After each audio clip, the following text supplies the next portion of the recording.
মদনপুর থেকে 2500 যাওয়ার পথে যে রোডটা, এটা আপনারা যারা গেছেন তারাই জানেন। মানে বাংলাদেশে এত অবহেলিত একটা রোড, এটা আর দ্বিতীয়টা আসে কিনা আমার জানা নাই।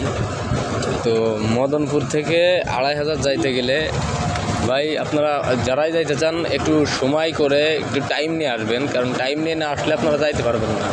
অনেক সময় আপনাদের গাড়ি উল্টে যাইতে পারে। যে রাস্তার যে অবস্থা দেখেন, রাস্তার যে অবস্থা, আপনার গাড়ি উল্টে যাবে এটা নিশ্চিত থাকেন। এই যে এখানে গাড়ির সমস্যা হয়েছে, ওই পাশে আরেকটা গাড়ির সমস্যা হয়েছে, বিভিন্ন গাড়ির। এই যে জ্যাম দেখেন, এই যে জ্যামের অবস্থা শুধুমাত্র এই রাস্তার কারণে। এই জ্যামটা, রাস্তা ভালো না, রাস্তায় মানে বৃষ্টি যদি হয় তাহলে মাছ চাষ করা যাবে এমন একটা রাস্তা, এখানে যাওয়ার কোনো সুযোগ নাই।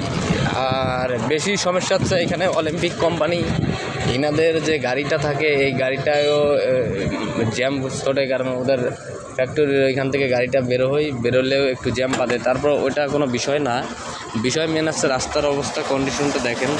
এই রাস্তা কি এই রাস্তা চলাচলের উপযোগী আছে? এত গাড়ি চলে, তারপরে রাস্তাটা ঠিক করে দেওয়া উচিত, কিন্তু এই রাস্তাটা ঠিক এখনও হলো না। আর কবে হবে? এটা প্রচুর ভোগান্তি মানুষের। আপনার যে জায়গায় লাগবে 10 মিনিট, সেই জায়গায় আপনার 3 ঘন্টাও লেগে যাবে এই রাস্তাটা পার হইতে গেলে। এটা আপনারা যারা গেছেন তারা অবশ্যই কমেন্টসে বলবেন যে মদনপুর থেকে 2500 যারা গেছেন তারা অবশ্যই জানেন। তারা অবশ্যই কমেন্টস করবেন আর আমার চ্যানেলটি সাবস্ক্রাইব করে আমার পাশে থাকবেন। ধন্যবাদ সবাইকে।